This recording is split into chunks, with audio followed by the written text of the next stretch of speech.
Okay, guys. Well, welcome to my very first podcast, and I'm very much looking forward to sharing with you some of the people who have been hugely inspirational, huge educators, and huge supporters of my journey so far as a coach.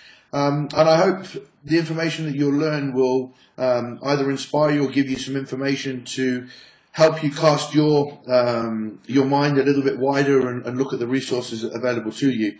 So on my first podcast, I very much doubt any of you had any trouble guessing who I wanted on the show to start with, and that's my mentor, coach, and very good friend, Milos Sarcev. Milos, welcome to my very first show. Well, thank you. Thanks for inviting me. I'm looking forward to this. And Mark, as this is your inaugural, first podcast, I hope we can make it in the following month. Okay, thank you. Well, many of you will know that for the last, I'd say 5 months, 6 months, I've been working with Milos as my coach. But my first meeting in person with Milos was over 6 years ago now in Sweden, and it was at a training camp with Charles Poliquin. And even though I'd read a lot of Milos's methodology and work and was very excited to meet him, this was my opportunity to really see the colour of his eyes, and I always love to meet the people that have inspired me and educated me along the way. But I was in for a real learning curve because I wasn't the biggest guy back then, and I certainly have still got a long way to go. But I learned a hell of a lot of that on that camp, Milos. I'd like to know from your perspective whether you saw anything from me then, whether or not you kind of are able to spot people when you train with them. And very much, I know we had a Skype in between then and working together, but have you seen things change from me from that day first in Sweden? No, actually, I'm going to tell you right away. Yes, as you said, you were not as muscular. You were not really competitive bodybuilder looking at the time. But I've seen the athlete, and I've seen a huge heart and a very strong mind. I mean, you were dying under every exercise that Charles and myself put you through. I knew you have that lion heart, and I knew that sky is the limit. If you remember, I tried to even encourage you back in that day, kind of to become a competitive bodybuilder. I know that you're a coach, successful trainer, and all that, but I've seen the structure. I've seen the intensity, that you apply to every training session, and I knew if you just change your mind a little bit and really put things together, that you can be a great competitive bodybuilder. So As Sven Sapolsky, I mean, looking at your pictures from recent photo shoots after the contest, I mean, I do think there is quite a bit of resemblance in your physique to mine. You have that a great structure, V-taper, wide clavicles, good separated muscles, great abs, and all that stuff. So I do think that in a couple of years, Mark, you're going to be a competitive bodybuilder that everybody's going to be talking about. Thank you. Well, I'll be with you on that journey, Milos, so don't you worry about that. Now, you discussed something a second ago about the mind, and with me, we talk about this a lot, not only do we connect as people, which I think is a very, very important part of a coaching relationship, but, you obviously work with a lot of people, and you work with a lot of people overseas. As a coach yourself, what do you see as the most important relationship or connection that a coach and athlete should have, and why me and you work so well together? Well, this is first honesty, right? It has to be honesty, and compliance has to be 100%, but it has to be that mutual understanding. As I work with you, and you know that very well. First, I respect you a great deal as a coach yourself. I've seen what you did with your clients, and it was a challenge for me because you gave me that opportunity to coach you. But I know that at the same time, you're going to be the easiest client because I know what you expect from your clients. You're going to give it to me. There was 100% compliance, and you have most strongest minded setup up there, and intensity that I could just hope for that every pro bodybuilder would have.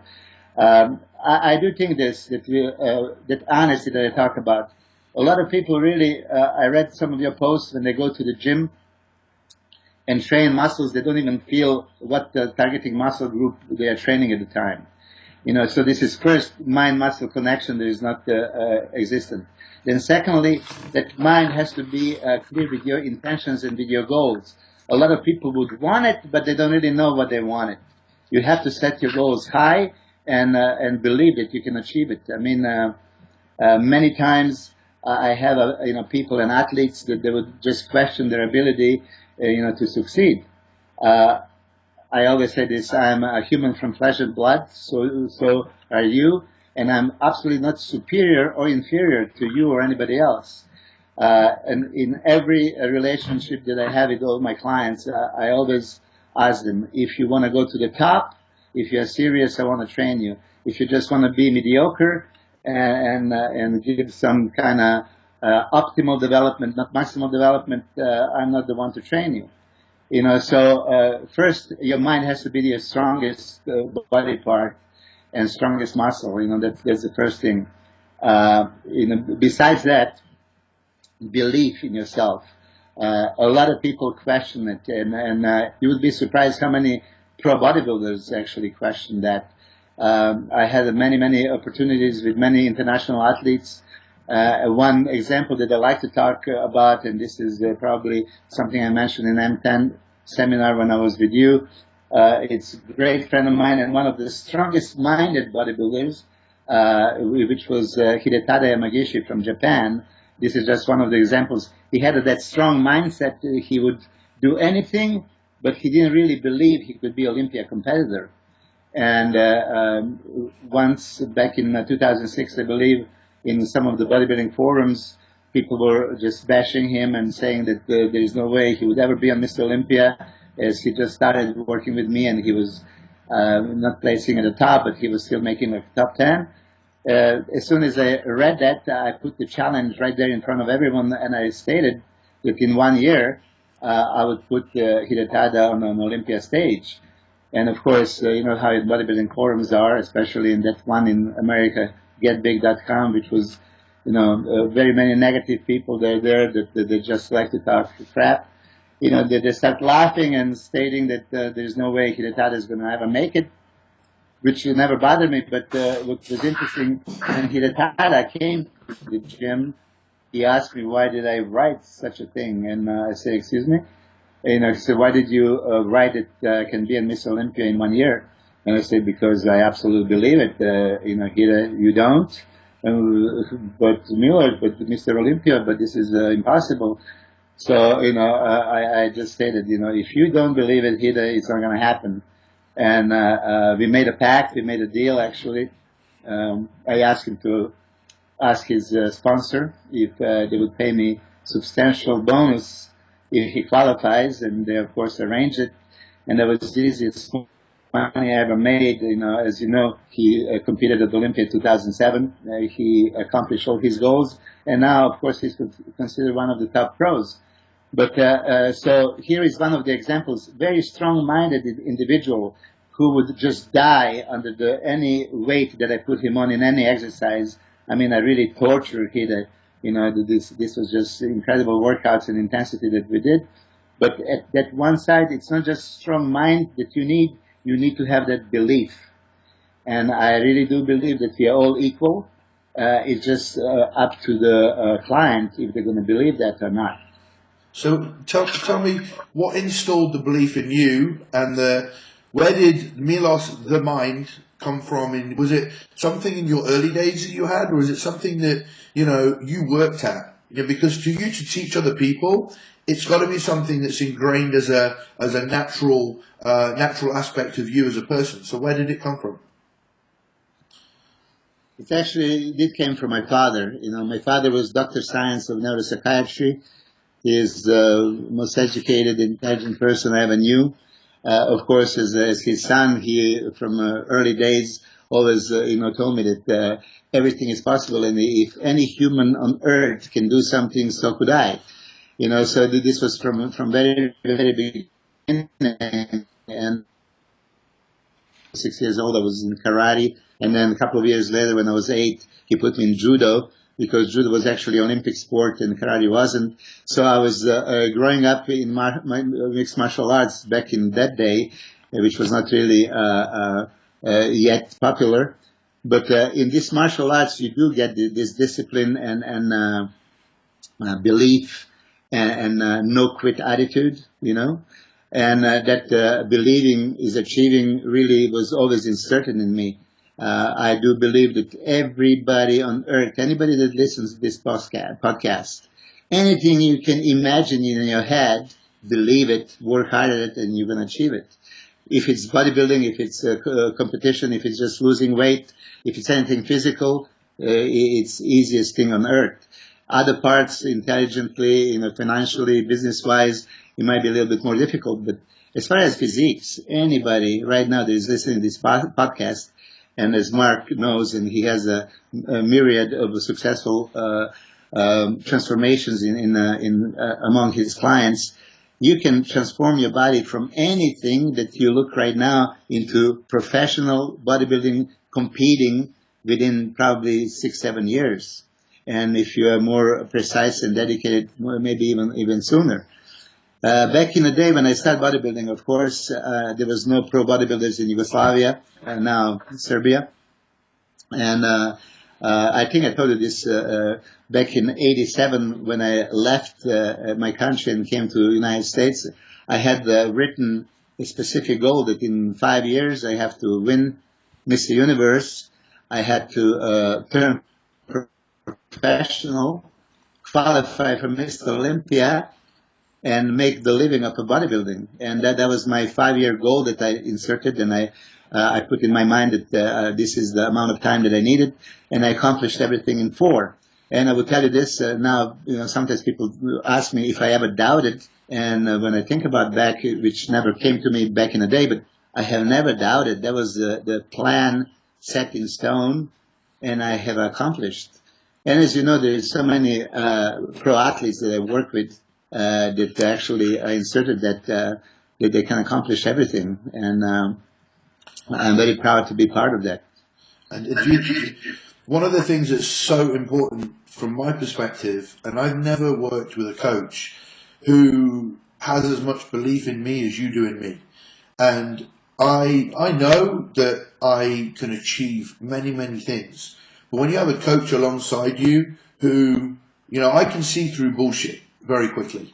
And I know I don't have bullshit in front of me when I talk to you. You as a coach have 100% belief in me. And you know, every time I train, every time I prepare my food, every time there's temptation in front of me, there's someone alongside you that believes in you. And one of my questions to you was, you know, have you had athletes who, you know, obviously Hide, but you've seen that they have that ability, obviously they don't believe in themselves, and do you find by showing them that their physique can grow is one of the best ways to give them that belief? Because, you know, with me, you've certainly... Absolutely, when you make... Continue, please. When you make a transformation, and even in non-believers, when, of course, I had that commodity that I had a Colosseum gym in California, and I had a deal with the hotels across the street so I could put all these athletes, you know, close to me and train them and see them every single day. And, you know, if anybody followed back in the day in the 2005, 6, 7, 8 transformations that I did with many pros, with Dennis James in the time, Gustavo Badell, Dennis Wolf, Silvio Samuel, you name it. I mean, there was so many people coming in, Colosseum Gym, training with me and just transforming very fast. Some of them were very strong-minded, but, you know, there are many, they were outsiders. They were not really leaders at the time.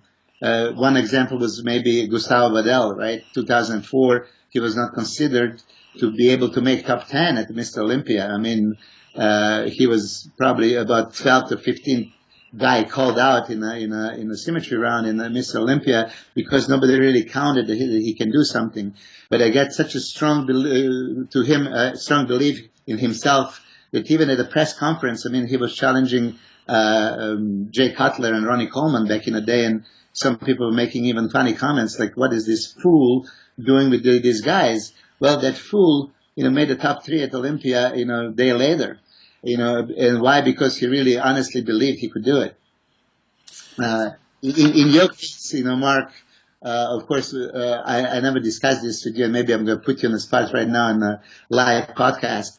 But I honestly believed when I saw your structure, and I'm going to tell you this right now, how great you can be in a couple of years. I mean, probably something that now you start seeing it. Maybe a few months ago you didn't see it, but I kept telling you. The reason why I really wanted to work with you, I know that I could count on your intelligence and your knowledge, because I know how much you know about physiology, nutrition, supplementation, and everything. I know that you research, and not just that you accepted some things from me, that you accepted many things from other people, and some, which is essentially your own principles. And I've seen many, and I know that you are a sound expert in this. But I kind of saw it that you're maybe not as confident that you guessed how good you could be. And I've seen when your physique changed, and even to these days, you told me today, right now, a few minutes before we started this podcast, that you actually amazed yourself with your physique that you're seeing every time you look in the mirror. And that physique is just going to keep growing and becoming better and better. And I'm going to tell you this, you're going to have a lot of enemies and criticism, because every success always brings that. You're going to have haters. They're going to, start ripping you apart and telling you something. They just try to find something. And I know for a fact that you're not going to listen to that. I actually always like the criticisms, because sometimes actually, there's some truth to that criticism, so you can actually, take advantage of that. But as I told you, and I'm going to say this, just like I said this for Hida back in 2006, Mark, even with your age, as you started, maybe a little bit later for, this younger bodybuilders that are competing, you can still go as far to make it even to Olympia stage. And I'm going to say that. And this is that thing that I would like some people to doubt me and to question me, and that we both can prove them wrong. That's incredible, and an honour to hear it from you. And this leads really nicely on to a point that really relates to what you were just saying. We are in the industry now of, there's a lot of body transformation coaches, there's a lot of physique coaches, and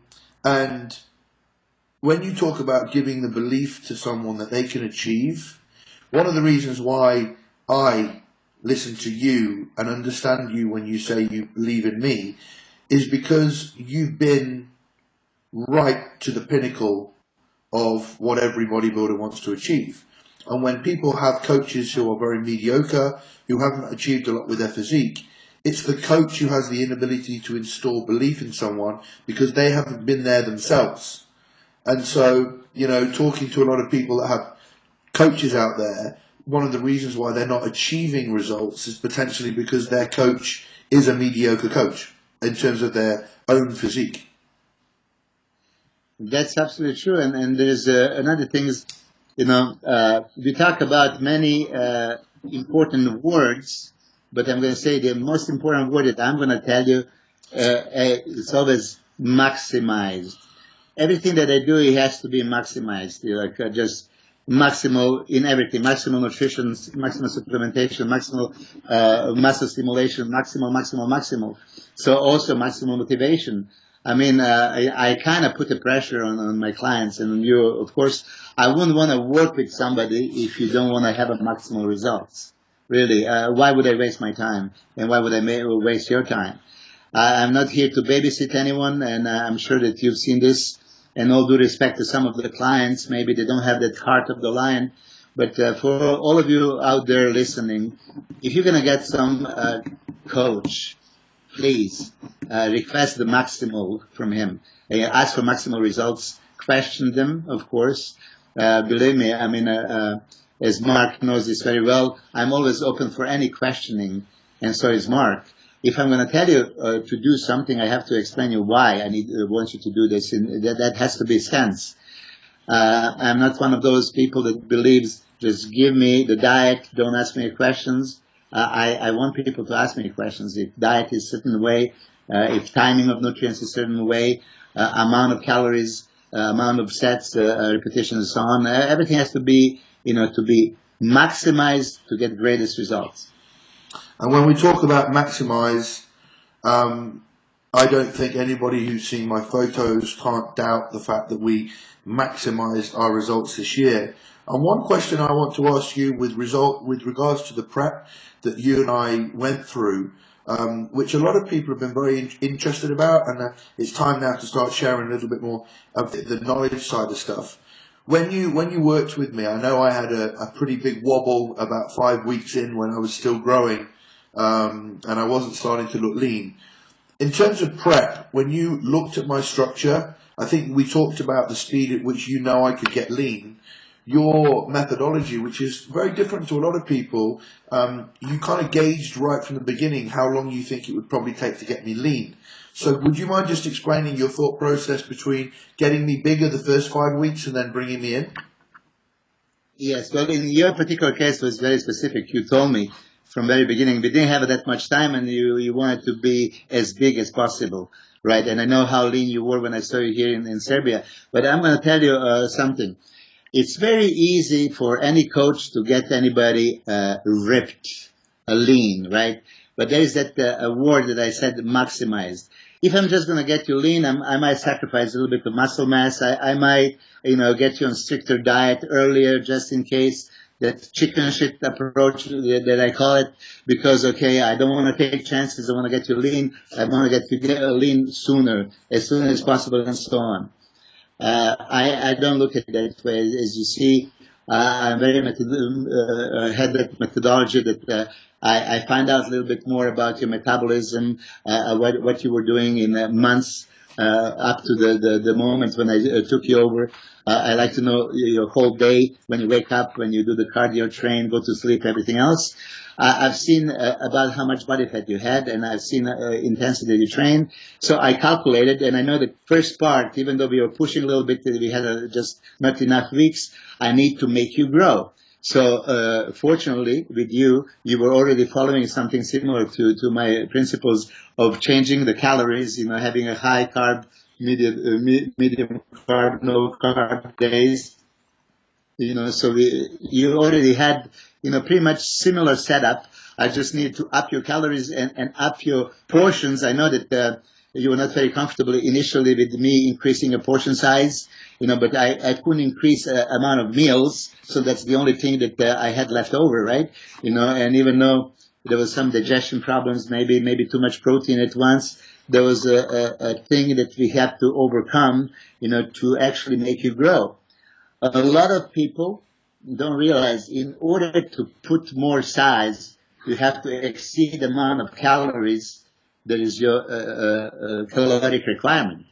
If you keep caloric requirement as it is, you're never going to make that additional gain. So I had to, with you it was easy because you were very close to the exact caloric requirement that you needed, because of your experience. So you knew how to gauge it, but I had to up it, even risk a little bit of body fat accumulation initially. But I just knew that, once your metabolism starts, getting there, the new lean muscle tissue as metabolically active tissue is going to burn more calories. So in the long run, even though initially we're not going to get as much body fat loss that is going to pick up. And as you've seen, everything just worked perfectly. So again, to mention this, it's very easy for coaches to get people lean.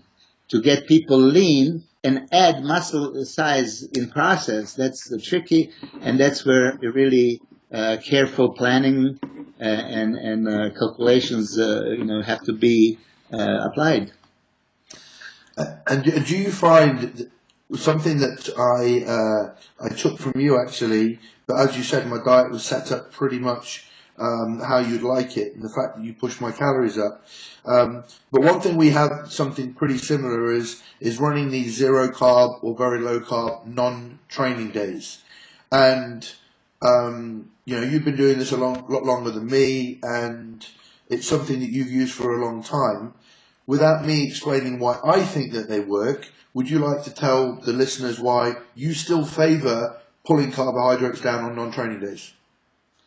Yeah, so first of all, ketogenic type of diet, no-carb diets are very popular for many years, starting from Atkins and so on. Back in the 70s, 80s, it was very popular to go on those super low-carb diets. And I think, starting in the 90s, when I started applying, some of my principles, carbohydrates started getting in. But still to this day, the easiest way to lose body fat, of course, would be to restrict the carbohydrate intake. Now, as I mentioned in most of my seminars, I have to look at the substrate of utilization for specific energy demands. So aerobic type of activities is using fatty acids as a substrate. Muscle contractions are using glucose, so we need the carbohydrates. Glucose, sugars, carbohydrates are a very touchy subject, and most of the coaches were restricting and having very low carbohydrates in the preparation period. And this is why usually guys lose muscle size, and they're not able to actually even maintain what they have, and not to even talk about possibly gaining. In my case, which is with you, you actually gain lean tissue as you were contest dieting. So you were getting bigger, fuller, at the same time losing a body fat. And there is that manipulations. As I would be putting you on a high carbs when I train you, when we have this anabolic phase, and every workout I use it as an anabolic opportunity.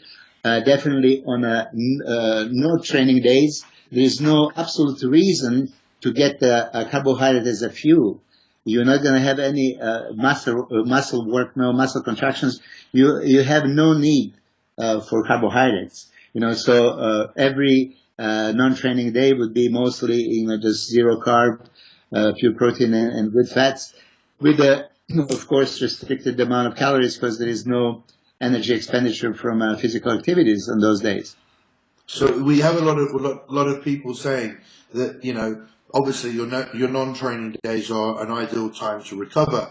But one thing that I found, and one thing that I think I put a post out recently about under recovery, is the fact that not only is the carbohydrates fueling my training sessions, not only are the carbohydrates through the type of training that we're doing maximizing uptake of the carbohydrates into the muscle cells, but they're also facilitating recovery within that period of time. So you've got like a triple header, and therefore the non-training day doesn't need to have the carbohydrates for recovery, correct? Absolutely. I mean, you nailed it just now. But this is again for people that they may be going with this old principle of exercise physiology concept of recommendation that you deplete, destroy, and then replenish, right? And that's always for me nonsense. And maybe at that moment it would be the right thing to apply, my hyperemia advantage system ideology that I want to talk about.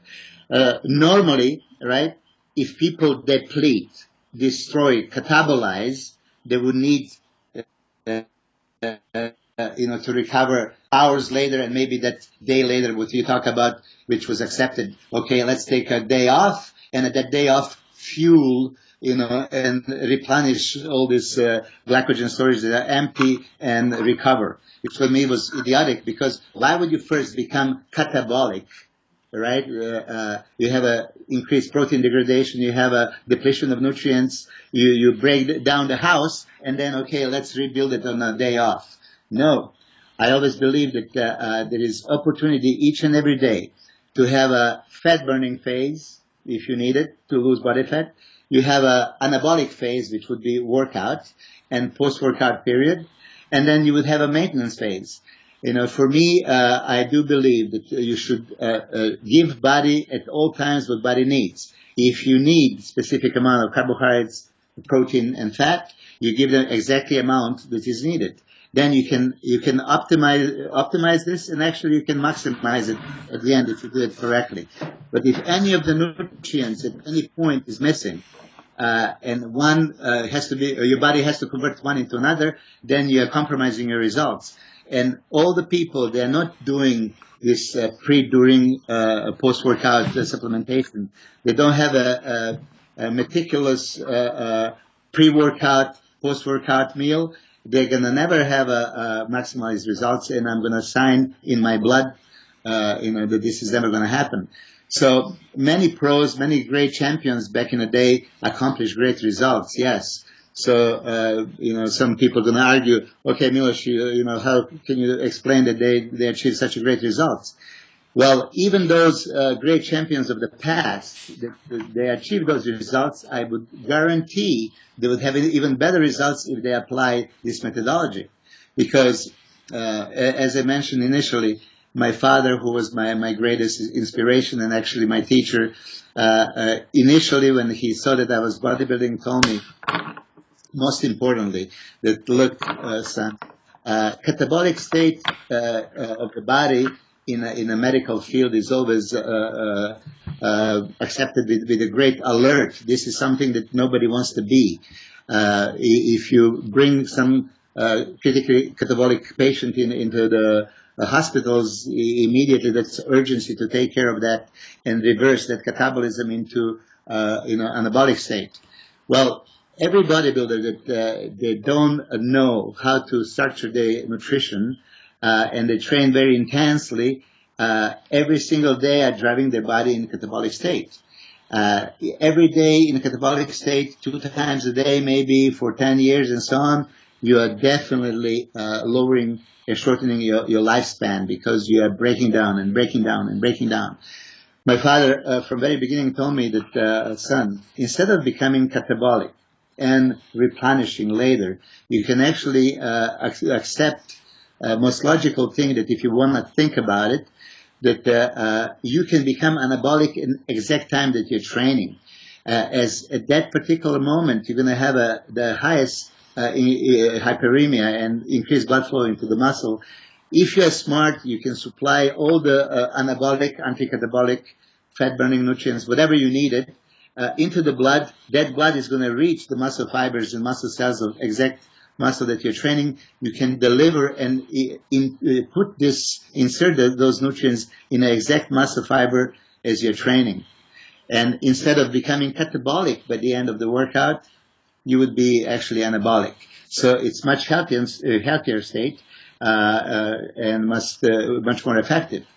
On bodybuilding side, yes, you're going to become maximally anabolic, and being able to cause maximal hypertrophy. On the health side, you're going to prevent catabolism and unhealthy state of the body.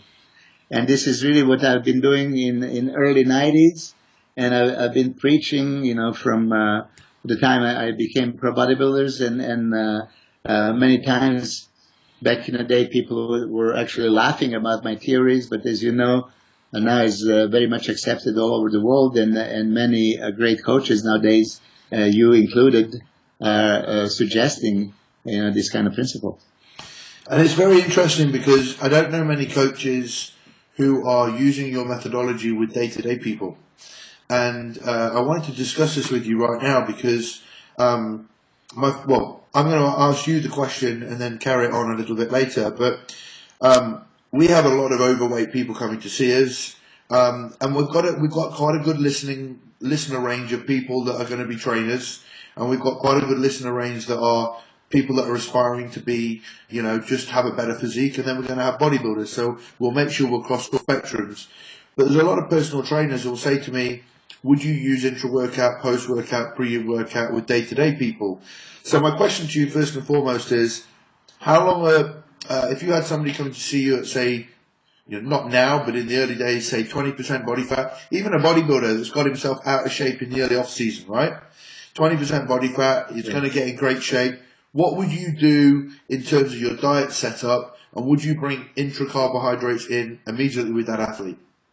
Always. And this is, I know that a lot of skeptics and a lot of my haters and enemies would say, why would you do that? Well, if it's Mr. Olympia competitor or anybody else that I train, they're both after the same thing, maximal results.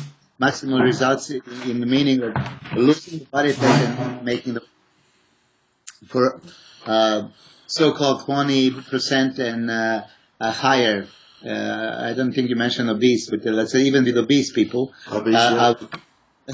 I would still use it because my diet would be set up exactly like this. I would set them up on a fat-burning phase, on empty stomach, doing some cardiovascular activity, some intervals to trigger some fat burning, from very beginning, and to start increasing the metabolism with the interval training or so. Then I'm going to schedule the rest of the days in between meals. They're far away from the actual training with the weights. It would be set up with the protein and good fats. I'm not going to play with their carbohydrates and insulin levels or anything like that, because ketogenic diet is most effective for fat loss. But when they're coming into the gym and they're training, they are not using a weightlifting session to really lose body fat. They're using weight training session to build muscle, to make more metabolically active tissue. The more muscle you put under the skin, the more calories you're going to burn daily. So at that time, they're equivalent to my Mr. Olympia competitor. They want to build lean tissue. The best way to build lean tissue is to supply maximal amount of anabolic nutrients into the cells. Now, if you're just using branched-chain aminos, which was used for many years, and there's many athletes and coaches that suggest branched-chain aminos. Let's use isoleucine, leucine, valine, 3 of essential amino acids, to spare the muscle glycogen. That was usually the most common way of advertising for branched-chain aminos. For me, that was immediately idiotical way to describe why you need branched-chain aminos. Why would you use very expensive essential amino acids that can be used to build that tissue as a fuel? Why would you have those amino acids be converted into glucose, because muscle need that for muscle contraction, and be used as a fuel instead of bringing some glucose, for that purpose, and leaving those branched-chain aminos and possibly some other essential amino acids available there to be uptaken, because glucose that is there would trigger the insulin. Insulin as an anabolic hormone is going to store all these amino acids and glucose into the cells. So for me, regardless if somebody is 20% or more, and I do recall, I think you asked that question in Halmstad when we were at Charles Poliquin's seminar, and as he called people over 10% body fat bastards, he doesn't give them carbohydrates.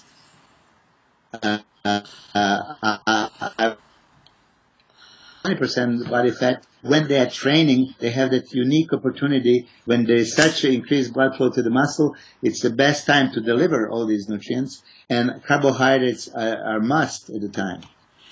So it's interesting, because since I, over the last year and a half, 2 years, I've been playing around with intra-workout carbohydrate with heavily overweight people.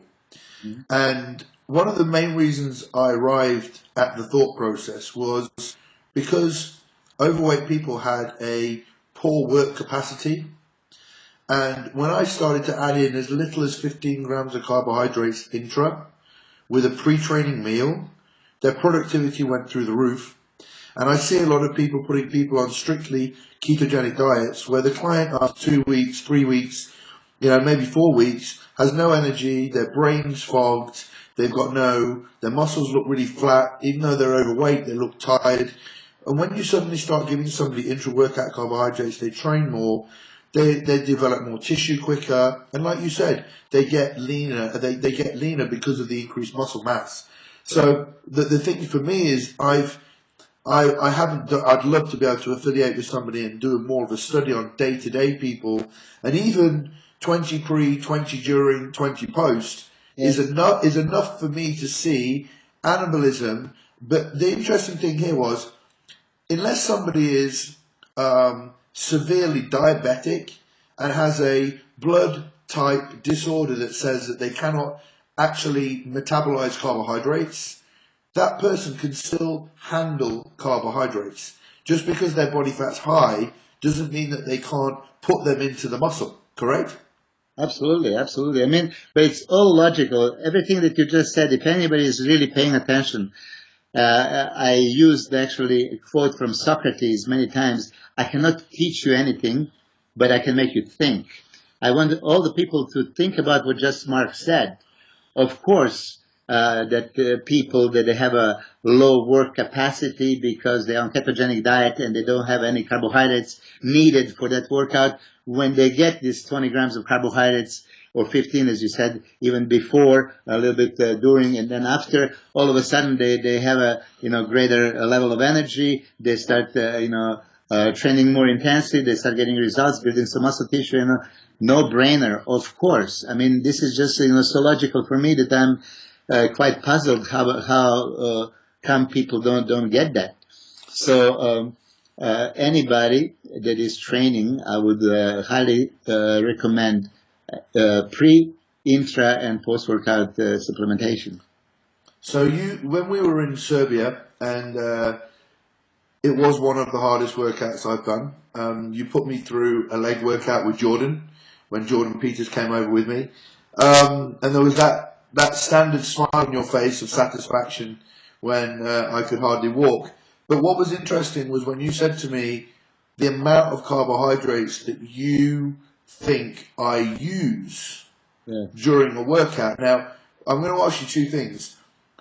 Someone that trains at a very high intensity can handle a lot more carbohydrates, which again is a bigger opportunity for muscle growth through cell swelling, etc. But a lot of people are using intra-workout carbohydrates and lower volume training and are getting very confused why they're getting fat. So, do you know what I'm trying to say? Yes, of course. I mean, as simple as that. If you drive from Nottingham to London, you need a certain amount of fuel, right? And if you don't put enough, you're not going to make it to the London. And if you put too much, of course, you're going to have leftovers. It's pretty much the same. I would put fuel, carbohydrates, for somebody that trains as intense as you to the max. For somebody that is low volume, if they overdo the carbohydrates, obviously it's going to be not going to be used, and it can be converted into the fat. So use amounts smartly. Determine how much really you burn.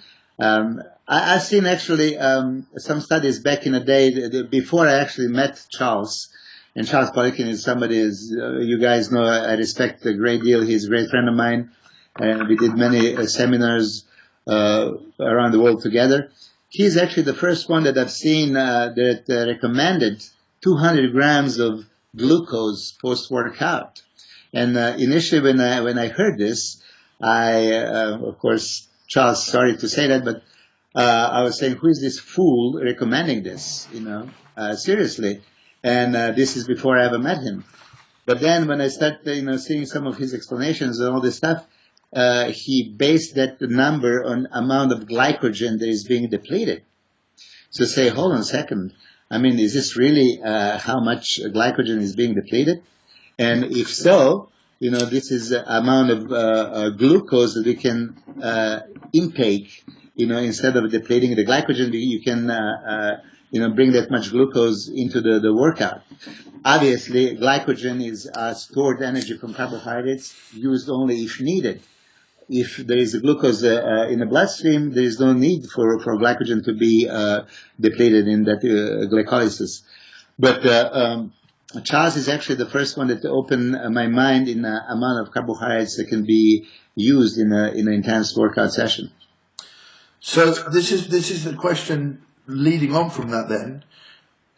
How did you come to the realization that giant sets were going to be the optimal way for you to drive the maximum amount of carbohydrates into the cell? Because, people look at me still, and I'm 3 weeks after the British finals, and we're back doing giant sets. I'm sleeping well, I'm recovering well, I'm growing well, I'm still lean. So, I don't doubt your methodology at all, but there's a lot of people, that's overtraining, one thing or another.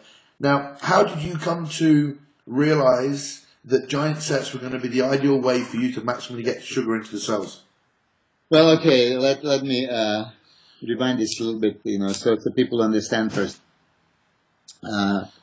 When we talk about maximal stimulation of muscle fiber, right? There was people that were talking heavy duty exclusively, some people doing volume and so on and so on. And the person that I mentioned, that was Hidetada Yamagishi, who was a challenge for me. I need to put him on the Olympia stage in a matter of less than a year. I had to design maximize the nutrition, maximize supplementation, maximize training stimulation. When I start really doing the training with the HIDE, this is when I start applying, what was in my mind set a long time ago. It has to achieve maximal stimulation. You have to maximally stimulate maximum amount of muscle fiber. Accomplish this with the straight sets? Never. Yeah, in a straight set, you can apply super heavy, super slow, whatever, parameters. You can change variables. You can do super heavy eccentrics. You can do, 3 to 5, or 6 to 8, max reps and so on. But, what after? Can you furtherly stimulate more muscle fibers in the same area or the same muscle group if you immediately after you finish that heavy duty set, continue with something else? Either if you're going to do the drop set of the same exercise, or bring the second exercise as a super set, third as a 3 set, or fourth or more for a giant sets. So as you know that human body has about 5-6 liters of blood that is distributed all over, and it's hardly in the muscles when we are not training. But as soon as the muscles become active and you do the muscle contractions, blood is sent to help that activity. There is no higher hyperemia ever than you can accomplish in a great giant sets, methodology in a training. In a one rotation of a giant set, if you start really bombing the muscle, and from one exercise you go to the second, to the third and fourth, and you change the variables, you go from super slow to the very heavy, to the isotension, to the, you name it, different grip, different angle, different tempo. You are constantly stimulating that muscle. You are basically waking up those dormant muscle fibers in an area. Maybe they're there, they're never really being used. But now, because you're pre-exhausting each and every muscle fiber in particular exercises, all the fibers have to be included. And more blood flow gets in, more pump, as you first example of that cell volumization happen, you training. Not to say that other methodologies and other trainings are not good. We had some other people, fascia tissue swelling and whatever else. It's always maximal volumization. What can cause maximal volumization? Bringing the most amount of blood with the most amount of anabolic nutrients and inserting into the cells. So that's not going to happen with the low volume training or even with just, heavy duty. It's going to have to be combined heavy duty with the, giant sets, as I preach. And it's very interesting recently, especially over the last year and even year and a half, that there's a lot more researchers now specializing in the field of hypertrophy, bringing to light the mechanisms of muscle hypertrophy and further researching hypertrophy with trained athletes rather than untrained people, and showing that cell swelling, lactic acid are two huge mechanisms of being able to make a muscle grow. So we're now seeing more and more people do higher rep training, trisets, a lot more supersets, and even favouring the giant sets and realising that, not only are we going to make the muscles sell, but obviously having the glycogen within the muscles and then within the blood at the time is another way in which the muscle's going to hypertrophy. So we've now got the research backing up what people like you have been doing for a long, long time. I was pioneer in many things, and of course, when you're a pioneer, but you're only a bodybuilder and not a researcher, people don't take you seriously. So, who are you? Did you do the double-blind study for this, or did you have a university testing or so on? Do I have to test that water is wet, sky is blue, or grass is green? This is why I want to say I would like to tell people, please, think, and start, applying, something that is sound, for you. If it's logical, apply it and you see what happens. I mean, I know that you told me even, you mentioned a couple of times that a lot of people believe I only train light and I never use very heavy and so on. It's quite the contrary. I actually do exclusively, extremely, heavy. I would sometimes, of course, when time comes, when people are prepared, use crazy, super heavy eccentrics only. I mean, not just, doing heavy duty and applying maximal poundages you can maybe lift for 4, 5, 6 reps. I would actually, take so much weight that you cannot handle in a one single repetition in a concentric phase, but I would make you just do eccentrically.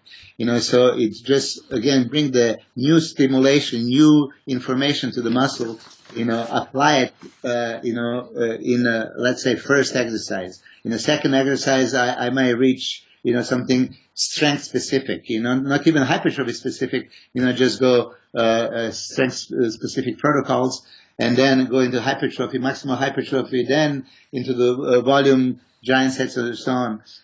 Training doesn't have to be boring.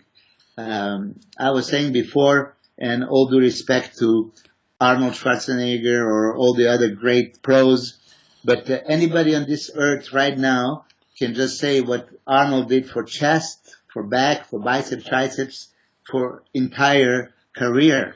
If people would do 4 different exercises or 5 different exercises and do it constantly, the same thing over and over, always the same. They would just progressively increase the load in succeeding workouts, and that's how they grew.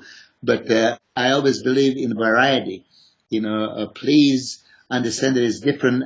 It's differential in a muscle activation. If you just change little angles, little grip, little range of motion, be creative. Look at your physique and consider this as art. It's not just blindly putting the muscle mass. It's creating something beautiful, aesthetically pleasing.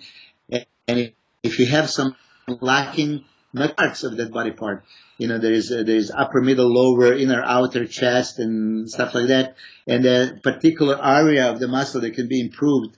Well, then just train that particular part. Don't just train, chest overall. If you need upper, middle, chest, for example, be more creative. If you need to create hypertrophy in that area, then design a work hypertrophy specific. So this is what I'm saying. My giant sets were criticized for many years, and now even pro bodybuilders and coaches are doing it, and they wouldn't be doing it if they're not working. Very true. And has there, when you look at a particular athlete's structure, we know that some people grow very, very well by doing a lot of fast twitch work, a lot of heavy duty lifting. Something I was thinking about this week in terms of program design, when you look at somebody's body, and we know that from my perspective, I grow very well with a lot of volume, a lot of cell swelling work, and very much suits your methodology very, very well. However, I wouldn't suit purely heavy duty work.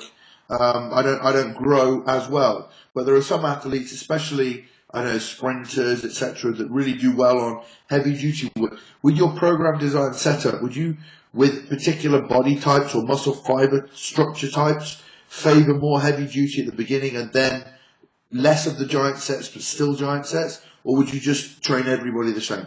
No. Just like you said, of course, you apply what is characteristic and needed. So fast twitch fiber specific, I would put them on a heavy duty, but I would add that last part of the workouts and include this kind of giant sets to reach the areas they're not reaching with a heavy duty specifics, hypertrophy specific. A lot of times people ask me how many giant sets, why so many, and so on. It can be as little as one giant sets rotation, right? And then you see, and then you maybe apply a second giant sets rotation. You do the work in the first, second, third exercise, maybe. Then you start applying the advanced methodologies, so drop sets, ascending, descending, changing the tempo, and all these things. One thing before I forget, of course, because there's one terminology that is going constantly, TUT, time under tension, and all that stuff, that is quite often used. I would really like to make people be aware of. It's time under maximal tension that I like to talk about. Not just time under tension. You can have different levels of tension. You apply as much tension as needed, even when you use, some lower load, and you do the 5-10 seconds concentric or eccentric. You're using some kind of tension, but again, there's a distinct difference, or huge difference, rather, if you use maximal tension. The time under maximal tension is that creates maximal results, not just being intense. Well, that's fantastic. Now, we've covered a heck of a great deal, which is absolutely awesome. While we're on, I just wanted, there's quite a few people that sent in questions for you. Yes. One which we've talked about, which I'm going to mention his question, which was Odran McCory. He asked about arranging carbohydrates around the workout and how you determine the amount used pre, during and post in relation to overall daily carbohydrate intake. And I think I'm going to get you to expand on this, but we did talk about the majority of carbohydrates being placed around the workout, and then I suppose with training volume being the determining factor, would be the determination of how high you increase the carbohydrates. Exactly. And I'm sure that, Mark, you explained this to many people and that you're applying a similar thing. You do not need the carbs normally, right? You can be without the carbs in most of the day. It can be used as a fuel, yes, rather than fats, no problem. So you can have a protein and carbohydrates, but you have to keep fats low. But I much rather use protein and fats in the normal meals until I come to the workout period. In a meal before the training, I would exclude the fats and have lean protein sources and complex starchy carbohydrates in a meal before the training. For the training, I would need fast carbohydrates, so in pre, during, and post-workout shakes, it would be only simple carbohydrates, glucose polymers, you name it, whatever you choose. There are many that are very valuable. But how much carbs you're going to use? Obviously, it depends on your, muscle size, of course, and intensity of the training sessions, duration of training sessions. I would bring a little bit of carbohydrates in pre-workout drink, to start getting this glucose release, because glucose goes in the bloodstream within 3 minutes and peaks about 40 minutes later. So if you take a pre-drink 30 minutes before and you apply all the essential amino acids, maybe creatine, glutamine, beta-alanine, citrulline, L-carnitine, you name it, there is many valuable supplements that you can start supplying into the bloodstream that you want to deliver to the cells. You can bring a little bit of carbohydrates in this pre-drink, 15, 20, 30 grams, in that.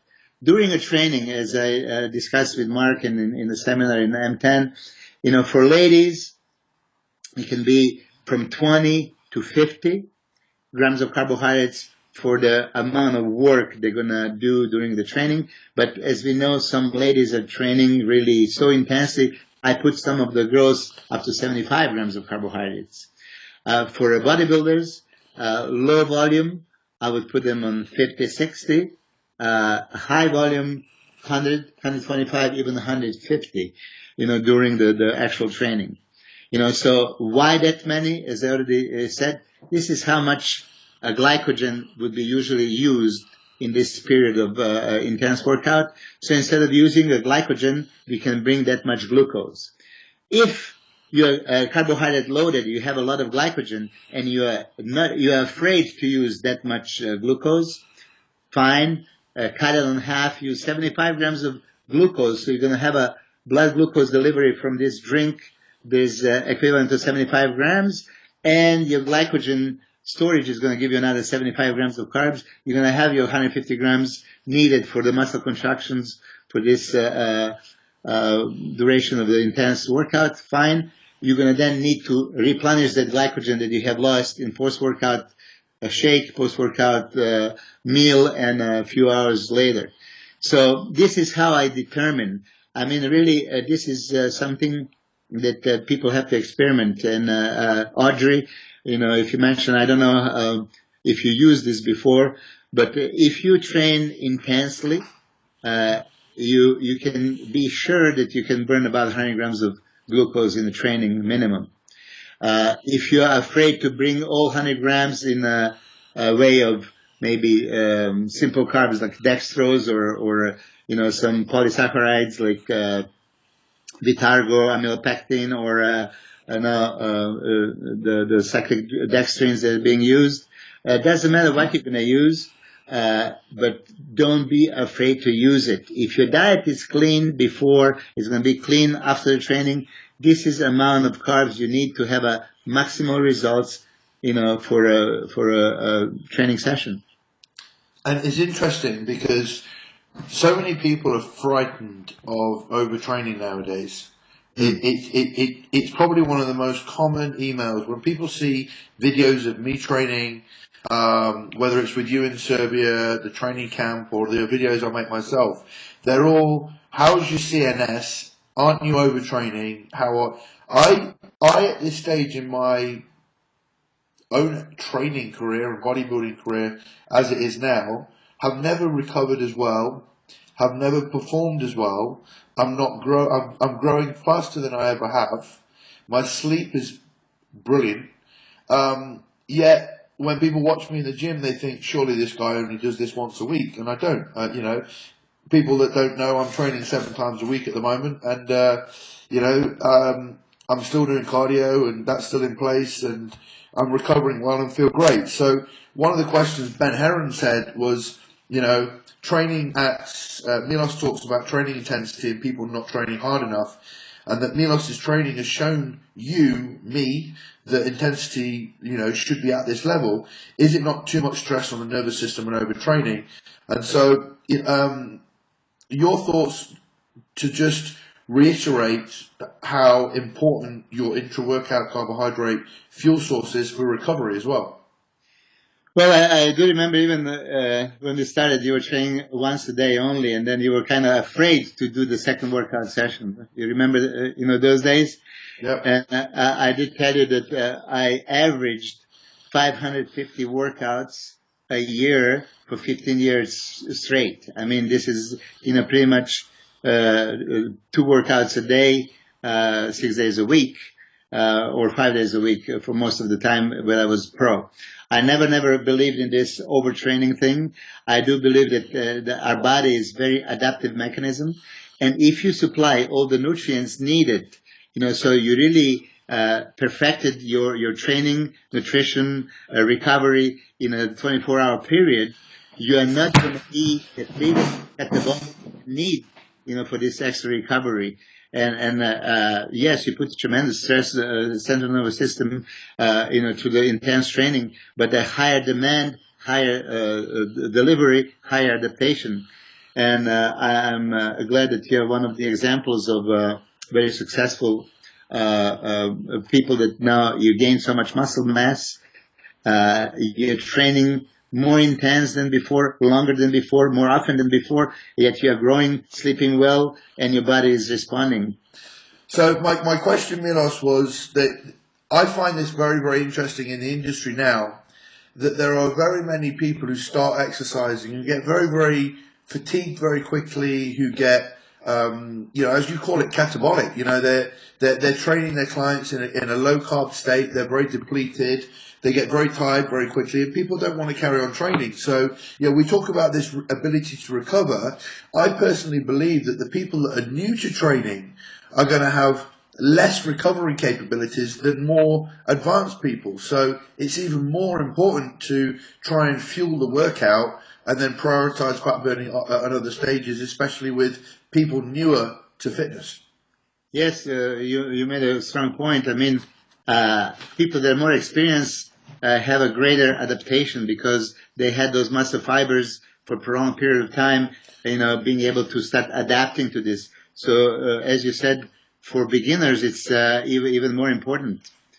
So absolutely anybody that comes into the gym and understands this principle behind pre, during, and post-workout supplementation should understand it immediately on your first workout. You should apply it. One of the questions I had on Twitter for you was from Brad Mansell. He said Milos' best way to set up twice-a-day training. A lot of people state that training the same body part on the same day is more beneficial to training opposing body parts or different body parts on the same day. What do you favor? Well, this is interesting. I mean, let me tell you, when I started bodybuilding, I was believing that more volume, more work I do, the better. So I was thinking that if I trained 3 times a week, each body part, I would grow more. Then this is how I started doing it. And then I heard from somebody that maybe it's better that I do just twice a week. And then as I grow older and I get more people, I've seen that, maybe only 1 time a week each body part should be trained. Then I went into the United States and I've seen, great champions, and I've seen some great pros that would train every body part every day. And they were great masters. And then I would have some that would do just 1 workout for each muscle group. They would have a combining pushing or pulling workouts, and they would train all kinds of stuff. To summarize now, what I believe, I do believe in training actually as many times as possible. I know that, Mark, right now you're training 7 times. I would like to, actually up it to 9 and possibly even 10 workouts, because it's a 10 workout sessions that you have 10 anabolic opportunities. For lacking body parts, I would absolutely apply, same day 2 workout sessions for the same body part. I would probably, I just seen what you posted with the chest workouts. They have a 3 times chest workout session in a week. I would always apply this. The